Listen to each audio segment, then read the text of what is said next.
Thank you for listening to Depictions Media Radio.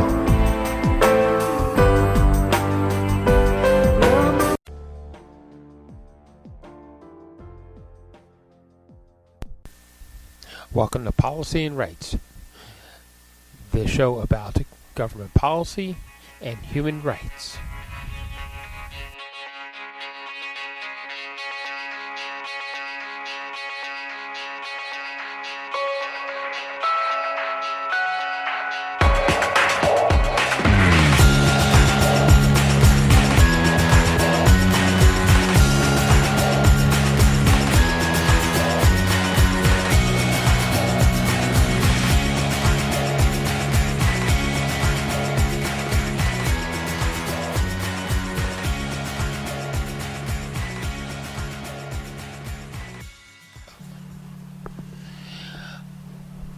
Welcome back to Policy and Rights here on Depictions Media Radio. I'm your host, Michael Clogs. According to the BBC, they have a new laser weapon that could be used against drones in the UK on the front line. The project is called Dragonfire. According to Grant Chaps of the Defense Ministry for the UK, the weapon could have huge ramifications for conflict in Europe. Dragonfire weapon is expected to be rolled out in 2027. And Mr. Chaps said he wanted to speed up the production to make it as soon as possible. It follows a successful trial carried out against an aerial target for the first time in January. The laser was originally expected to be operational by 2032, but new reforms intended to speed up the government production of the weapons means it would now be ready in 5 years earlier. Despite the Defense Secretary told reporters while on the visit to Portadown Military Research Center near Salisbury that he wanted to speed up the production even further. There are some people that are saying that he is being overly optimistic and that the production of the weapon should be looked at a little bit closer. So, like I said, a very futuristic weapon, and sounds more like sci-fi than real life, but it is real life. Okay. And in further news,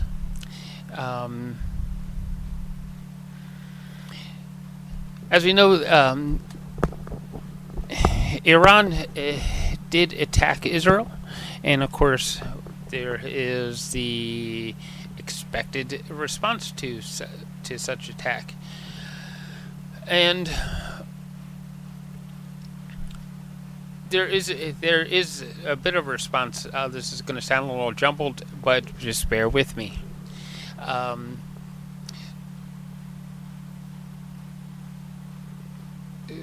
Information from Israel War Cabinet are that there will be in response to Iran's attack, but it will be carefully calibrated. Local media are reporting this summer saying that Israel will respond clearly and decisively, but wisely and not from the gut, which according to this report is interesting, even though we don't know precisely what Israel has decided, but they have started to signal and shape a narrative before it happens. The question for Israel will be how severe they wish to the response to be. The first choice is, does Israel attack Iran itself, or does it attack one of Iran's supportive allies or malicious in the reason. So Israel is carefully weighing out its options, but it will be clear there will be a military response to the attacks. Okay. And, well, nothing would be complete without some sort of a Donald Trump story. So, here we go.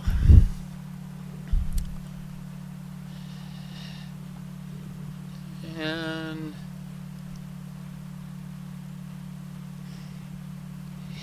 Donald Trump is of course on trial for paying someone to hush up about or hide evidence for in a court case to make things kind of go his way, which isn't really all that surprising considering who he is. Sorry for the bias. History was made in Manhattan on Monday as the first criminal trial on a former or current U.S. president as defendant. The day started with Donald Trump shutting from his flat in the Trump Tower to the downtown courthouse where he denied allegations he is facing. Scores of armed police were on hand as lawyers for each side were debated what evidence could be admitted, including aspects of the infamous Access Hollywood tape, and began to whittle down to a pool of New Yorkers who might be jurors. If I remember correctly, Donald Trump and his lawyers have argued that he can't get a fair trial in New York itself, and that the trial should be moved to a more neutral place. So, there it is from Donald Trump. Okay, so ongoing problem in the U.S. and it is becoming more of a problem in Canada is handguns and how to keep the handguns out of the hands of criminals and to keep criminal actions down. While in Canada you don't have mass shootings in malls, things like that, what you do have is on the occasion of people taking pop shots either at the RCMP or just trying to snipe at people. In the U.S., as you know, there was recently a conviction in the state of Michigan where the parents of a school shooter were also sentenced to up to 15 years in prison for their involvement in what happened to the shooting. Having the if nothing else, they had the guns on hand. So this next segment that you're going to hear is Kamala Harris, as she is having a panel discussion about how to protect the children from gun violence, how to ensure that our kids can go to school, how to ensure that our kids can walk the streets without the threat of gun violence. I know within the neighborhood in which we are actually broadcasting this from and recording this podcast that there have been several shootings, all gang related, and any death that at the hands of a gun is a death that could have probably been prevented. So how do we prevent them? And we're going to hear some of that in this next panel, um, headed by Camilla Harris. So why don't we listen to that, and then we'll get back to ending violence in Sudan and what it means for the Sudanese people to end the ongoing war, civil war that's been happening there, and bring some rest to what is going on in that part of Africa. So let's listen to Camilla Harris first. Good afternoon, everyone. My name is Rayan Shafiq, and I'm a senior in the nursing program here at Southwest Career and Technical Academy. On the campus, I'm involved in many clubs, most notably being that I'm the vice president of HOSA. I also competed in We the People, a civics-based program which sparked my interest in learning more about the government. A few months ago, I received a terrifying call from my older sister who attends UNLV. In a very shaky and quiet voice, she told me that she and the entire college campus were going into a lockdown. There was an active shooter on the campus. My heart dropped as I thought to myself, how could this be happening? My sister, who was just a senior at our school a year ago, was hiding for her life in the recreation center of the locker room. Thankfully, my sister ended up safe, but this situation really opened my eyes up to the issue of school safety. You hear about these situations all the time on the news, but you never know when it can happen to you. Issues like these are what Vice President Harris cares about and is here today to discuss. From her earliest days in public service, Vice President Harris has been an avid advocate for change. She understands that the safety of our schools is not just a political issue, it's a moral responsibility, because every child deserves to learn in an environment free from fear. Vice President Harris has worked tirelessly to close dangerous loopholes in our gun laws, advocating for universal background checks and the ban of assault weapons. She knows that these measures are not about restricting freedoms, but about safeguarding lives. And her impact goes beyond just advocating for legislation. She understands the importance of engaging with communities traveling to schools like ours. She has rallied students, parents, and educators alike to join the fight for safer schools. She is fighting for a future where families like mine do not have to fear when their children eagerly go to further their education. Now, allow me to introduce our moderators. She serves as the first ever executive director of Moms Demand Action, where she is responsible for leading and growing the largest grassroots network in the gun violence prevention space. She has been with the organization since 2019, leading its movement, and as a lifelong organizer, she is passionate about movement building, uplifting and centering often marginalized voices, and empowering the next generation of leaders. Please welcome to the stage Angela Farrell Zabala.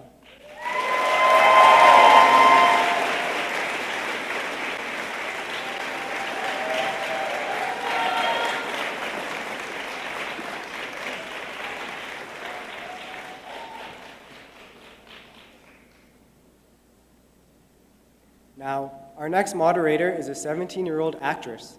She has starred in The Babysitter's Club and Marvel's Doctor Strange in the Multiverse of Madness, earning a spot on Forbes 30 Under 30 at just 15 years old. Most recently, she has won season 32 of Dancing with the Stars. Please give a warm welcome to Xochitl Gomez.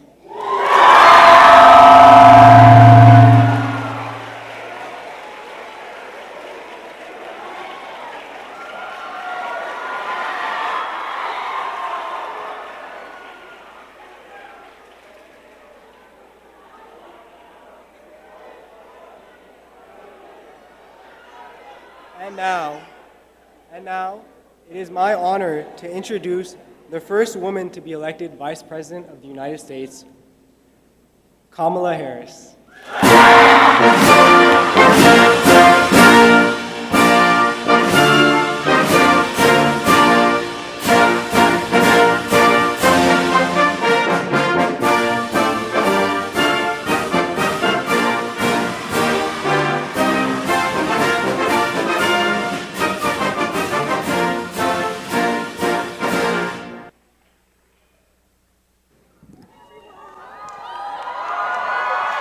afternoon, everyone. Good afternoon.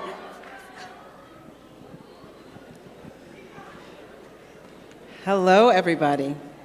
We ready to go? Yes.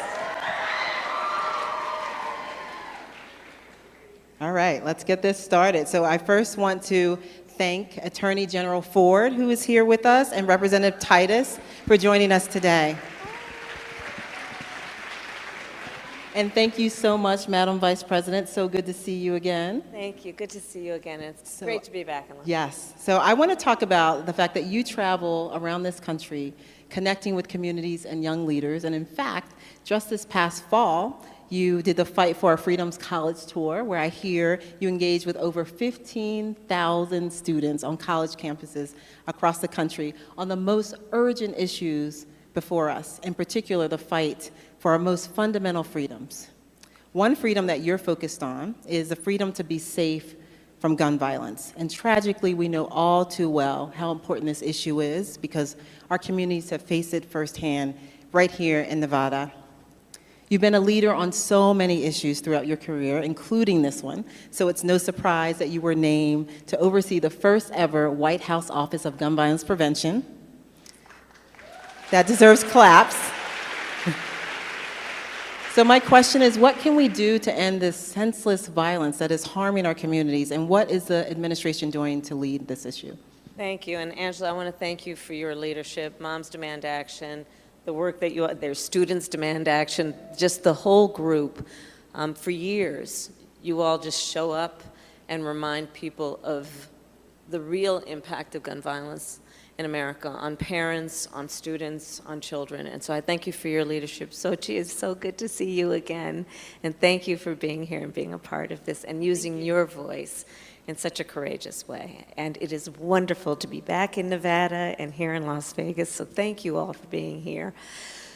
So, you know, I just actually met, before I came on stage, with 3 students who survived the December shooting at UNLV. And they're so courageous, these young leaders, and their stories, sadly, are the stories of so many young people in our country and the stories that I heard continuously during the college tour.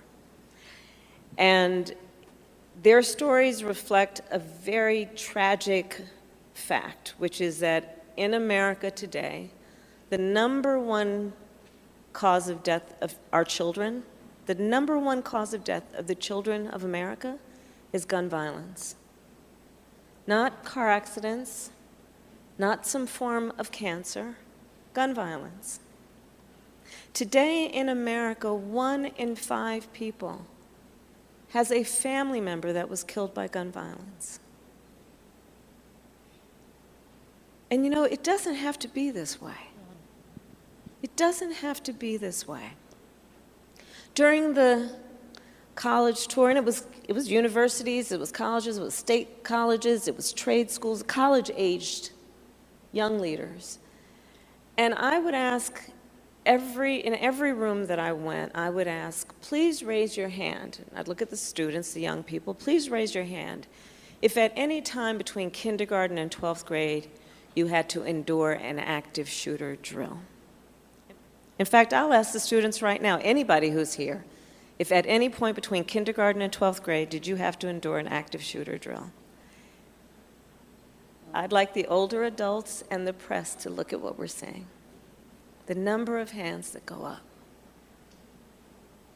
When I would talk with young people, I talked with one particular younger student and on the subject of active shooter drills, and that student said to me, yeah, that's why I don't like going to 5th period. And I said, why, sweetheart? Why don't you like going to 5th period? Well, because in that classroom, there's no closet to hide in. The idea that our children and our young people are sitting in a room where they are supposed to be enjoying the wonders of the world and exploring with enthusiasm all that there is to learn, and that any part of their mind is also concerned that someone might bust into the classroom, So this issue is tragic on every level. I was just recently in Parkland, Florida. And I met with the parents and family members of the victims of that horrendous mass shooting. I also, they've preserved the school, the building where it happened. It's going to be destroyed soon. But they've preserved it in a way that it has stopped at a moment in time. And so I walked through the hallways and into the classrooms where that shooting took place, which was maintained as basically a crime scene. And I want to spare anybody here the image of what I saw, but I'm not going to. Because I think people have to understand the significance of this. It was a moment frozen in time. So there was blood in the hallways. There were sheets of homework that were strewn around the classrooms, chairs and desks that were upturned. There were backpacks. It happened Valentine's. And so Valentine's wishes. This is what we're talking about. And it doesn't have to be this way. On this issue, we have within our grasp, within our means, things that we can do that can mitigate against, that can reduce the likelihood of these things happening. I don't need to tell Nevada this. 1 October, the tragedy of that.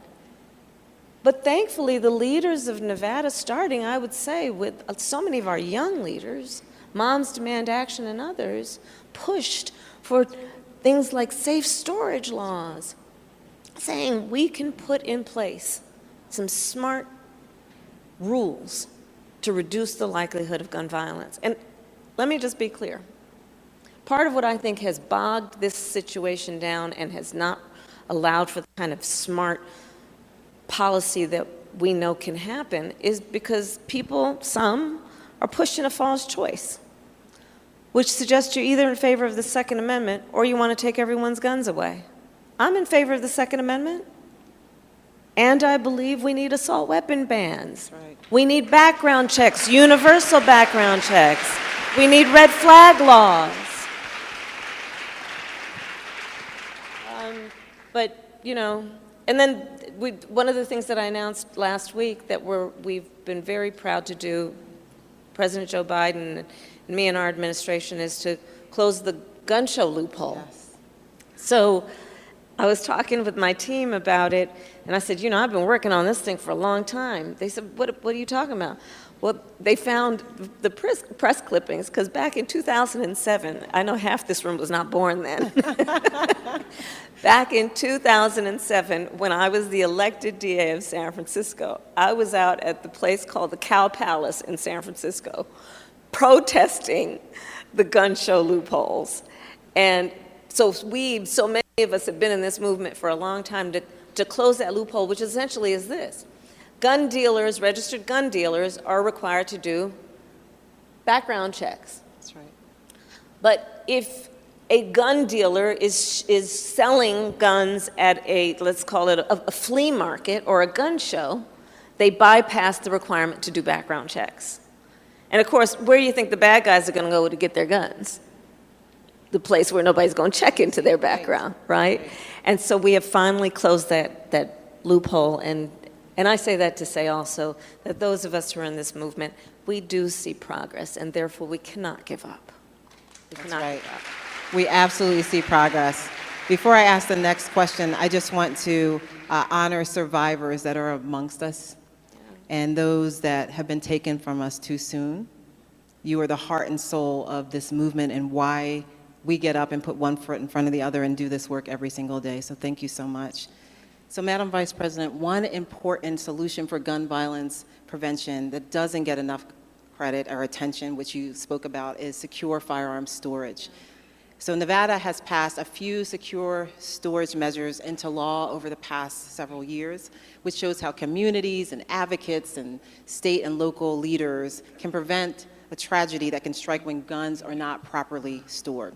Whether it's a child that finds a firearm and hurts themselves or someone else, or someone that may take this firearm or steal it to commit a crime. So why is secure storage so important for gun safety and gun violence prevention, especially when we're thinking about the young leaders here today?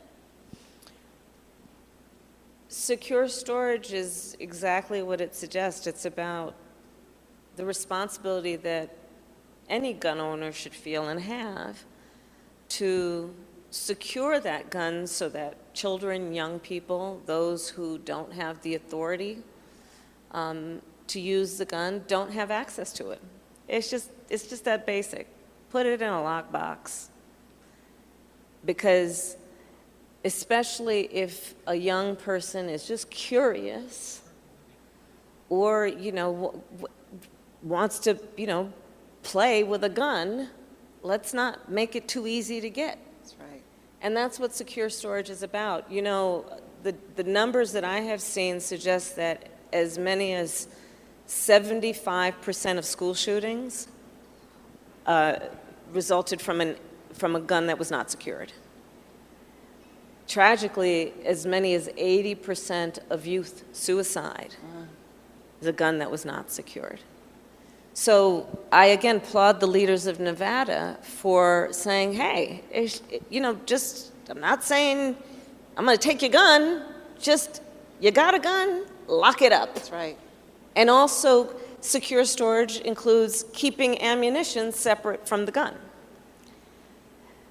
Because we also want to just make sure that there would have to be some level of thought and reflection that goes into anyone pulling a gun out and thinking about using it. Yes. Thank you so much, Vice President. Madam Vice President, gun violence and so many other things in our lives cause trauma and impact our mental health. This is especially true for young people like me, and I'm sure a lot of the students in this room. Our generation has grown up with active shooter drills and so much more. And I know this firsthand, sadly. And I know that you care about this and have brought attention to the issue. So I guess I want to know, what is the administration doing to help address this and better help and support our mental health? Thank you, Sochi. We are talking about trauma and a profound amount of trauma that exists in our communities as a result of gun violence. Whether it be the trauma that is associated with a child having to go to school and endure active shooter drills and always having on their mind at some point being nervous or concerned that their life might be in danger just by going to school. There's the trauma associated with parents who many will say a silent prayer when they drop their kids off at school, that child will come home at the end of the day safe. Yeah. There is the trauma associated with everyday gun violence in America, which far too many communities are experiencing. And a lot of that trauma goes undiagnosed and untreated. And as I do talk with many survivors of gun violence, trauma is, it's a big wound that is invisible to the eye, but can be very present. And we gotta help people find productive ways of healing. And so mental health is about recognizing that the body doesn't just start from the neck down when we talk about health care. It's also the health care we need from the neck up. And that's mental health care.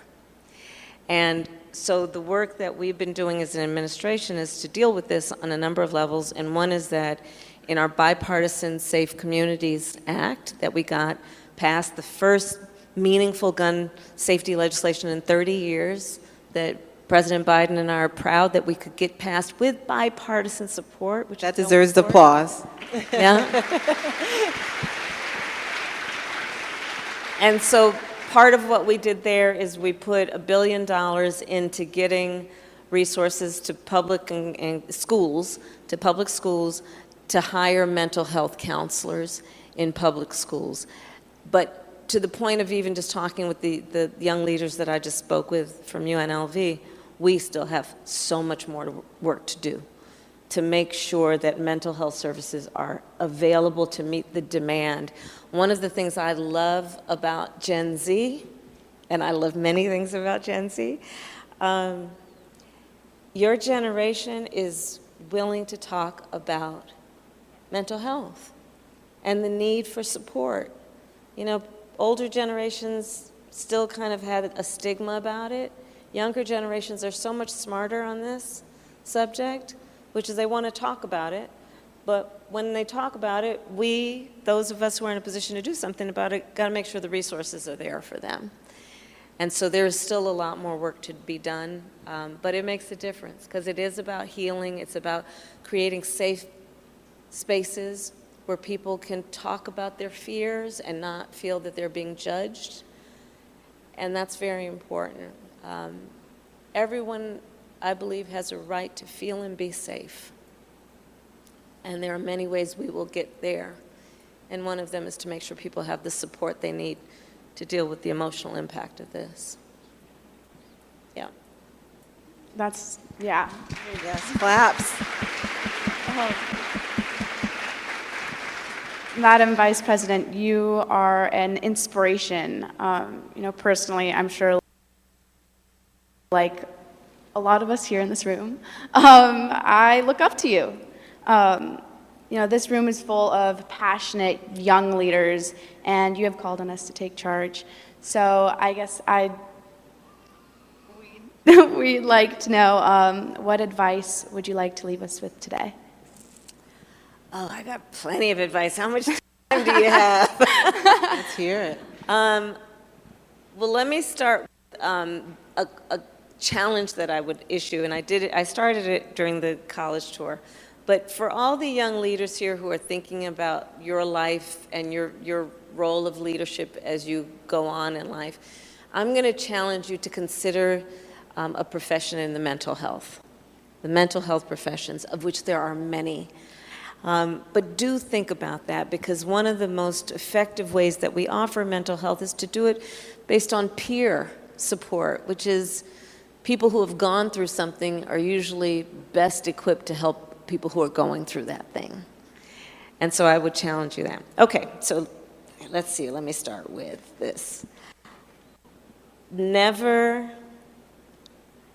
allow yourself to be limited.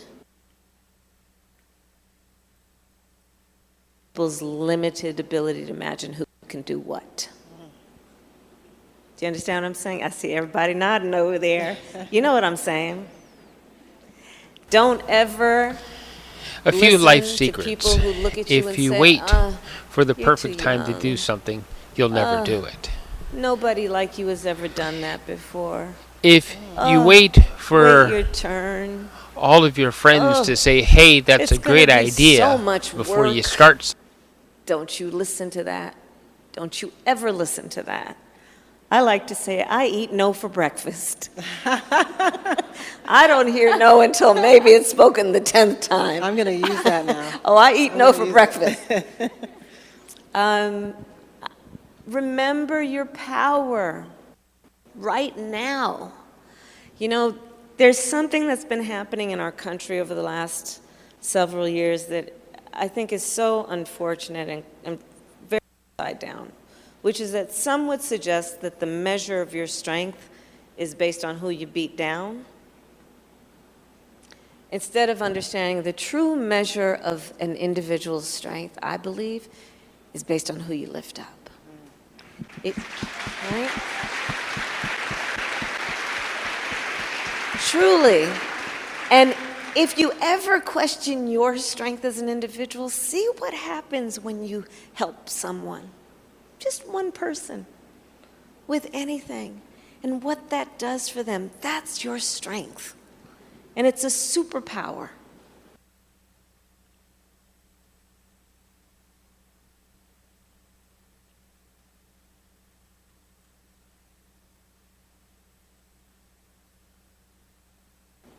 It's a superpower to have some level of concern and consideration for the well-being of other people, and then take it upon yourself to do something about that.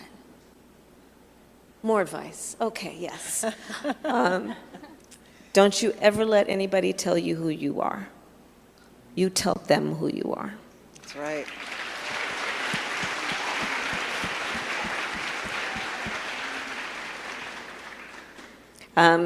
Piece of advice my mother gave me. You may be the first to do many things. Make sure you're not the last. Okay? You're taking notes, y'all. I hope you're taking notes. So I think I'm going to end with that one. I can keep rolling. But, you know, dream with ambition, I say to each one of you. Dream with ambition. Ambition is a good thing. It's good to believe that you can do something and then go for it. Go for it.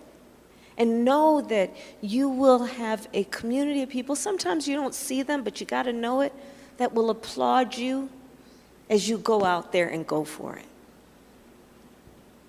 You know, and remember that there may be many times where you might be the only one in a room, be it a boardroom, a meeting room, who looks like you or who has had your life experience. But I want all the young people to look around this auditorium to know that we will all be in that room with you.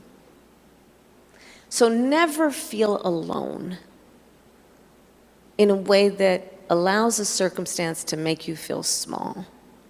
Know that you have a community of people who applaud your ambition and want you to go out there and go for it, okay?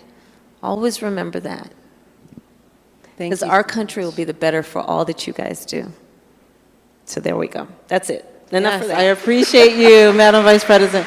Thank you so much for your leadership, and thank you for imparting such wisdom on these young students. I watch you all the time and follow you, and I see your passion for young leaders. You understand how important it is to pour into them, because that is the strength of this country. That's right. That's right. And the future of our country, starting right now. 100%. I'm with you. Well, thank you so much. I appreciate it. Thank you, Sochi. Thank you, everybody, for being here. Okay, violence, it's bubbling up more and more in our world. We see, of course, the massive invasion that is years in progress between Russia and Ukraine. That we are seeing, we've seen from October to recently, mass destruction in Gaza and hostage taking. No sides between Israel and Hamas are actually innocent. Both governments are guilty of what they're accusing the other of. My opinion. How do we end the violence? We're going to hear statements from Dr. Tedros and the Secretary General of the UN, Antonio Guterres, as they're talking about ending the civil war in Sudan and what it actually will mean for the people, how it could turn the country around. And these people want the average person just wants to be able to live a happy and abundant life. The politics is one thing, but in a lot of cases, the average everyday person isn't really part of that politics. If we look at our own country, that we live in a republic that we hire representatives to make decisions for us. We don't get to vote on everyday policy. Thus, the reason why we have protests, we have marches. So, what happens when the protest or march turns completely violent and then erupts into civil war? And that's partly what we're looking at in Sudan. And trying to end that violence is part of what Dr. Tedros and Mr. Guterres are talking about. So why don't we listen to their statements, and we'll be back with final thoughts.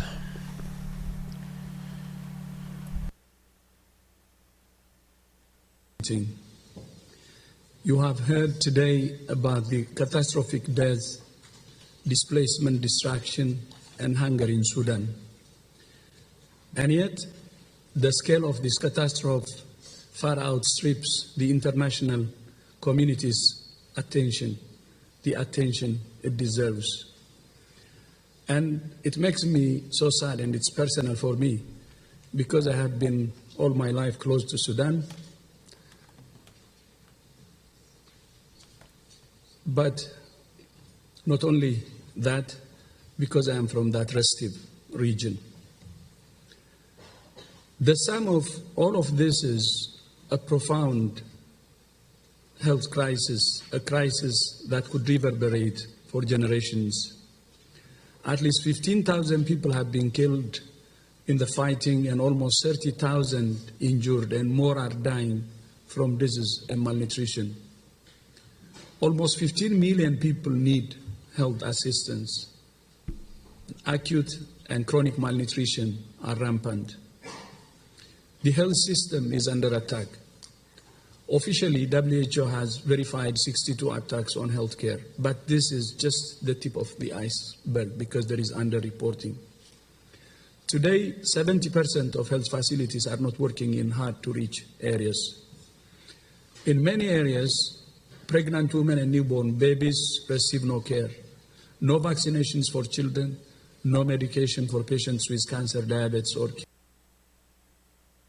l'OMS a fait de son mieux, mais nous n'arrivons. Lack of scarcity, access and resources make our mission increasingly challenging. So for today, we need three things to save lives.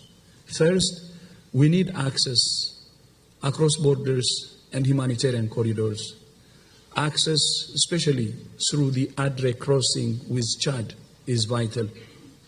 Second, we need attacks on health facilities to stop. And third, we need funding. The health sector, of course, has less than 12% of the funds, but we urge you to fully finance the UN and its agencies. And finally, the best solution is peace. Please, I think the focus should be that, to end the war. And as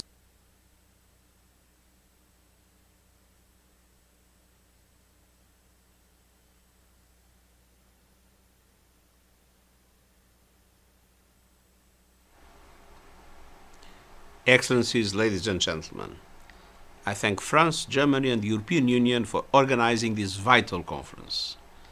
1 year has passed since the outbreak of conflict in Sudan, which unleashed a catalogue of horrors, a nightmare of bloodshed that has killed over 14,000 people and injured 33,000 more, a nightmare of sexual violence against women and girls, a nightmare of destruction that has reduced homes, hospitals, schools, and other vital infrastructure to rubble, a nightmare of hunger and displacement, with over 8 million people fleeing their homes, and a nightmare for Sudan's neighbors who are increasingly feeling the spillover effects of this deadly conflict. Today, half of Sudan's people need emergency assistance. We cannot let this nightmare slide from view. When I was High Commissioner for Refugees, I witnessed the inspiring generosity of the Sudanese people who opened their doors and their hearts to those fleeing conflict and persecution from neighboring countries. Today, we must summon that same spirit of giving to alleviate further suffering in Sudan and urgently scale up aid. The $2.7 billion humanitarian response plan for Sudan is only about 6% funded. At the same time, the $1.4 billion regional refugee response plan for the Sudan crisis is only about 7% funded. I appeal to the generosity of donors to step up their contributions and support these life-saving efforts. We also call on all parties to protect civilians and ensure full humanitarian access. We urge effective and coordinated international mediation efforts to stop the fighting, and we call for civilian groups, including those representing women and young people, to help lead an inclusive political process to get Sudan's democratic transition back on track. I pledge the full support of the United Nations. My personal envoy, Mr. Ramtan Lamamra, is totally engaged in this effort. We will work shoulder to shoulder with all of you to end this nightmare. It's time to support the Sudanese people. It's time to silence the guns. It's time for peace in Sudan. Okay, final thoughts. We need to teach the children this one simple thing, and it will help with the violence. If we teach our children that every life should be respected, every person is filled with love and goodness, and we don't need to fear each other, that we just need to learn to work with each other, that it is okay to have a difference of opinion, it is okay to have different abilities, it is okay to look different from each other. If we teach our children that, then maybe we can put down the guns.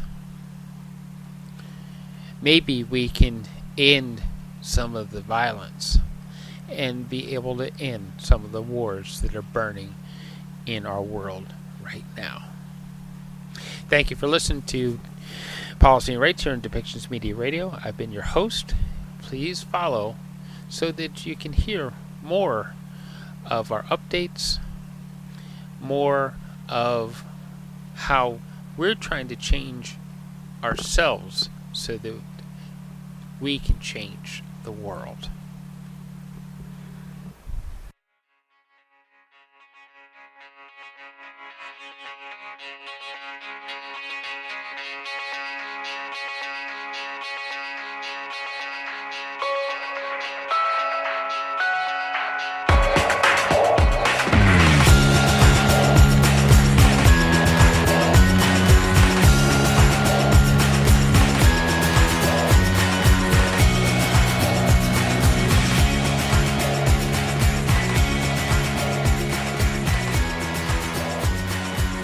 This show has been produced by Depictions Media. Please contact us at depictions.media for more information.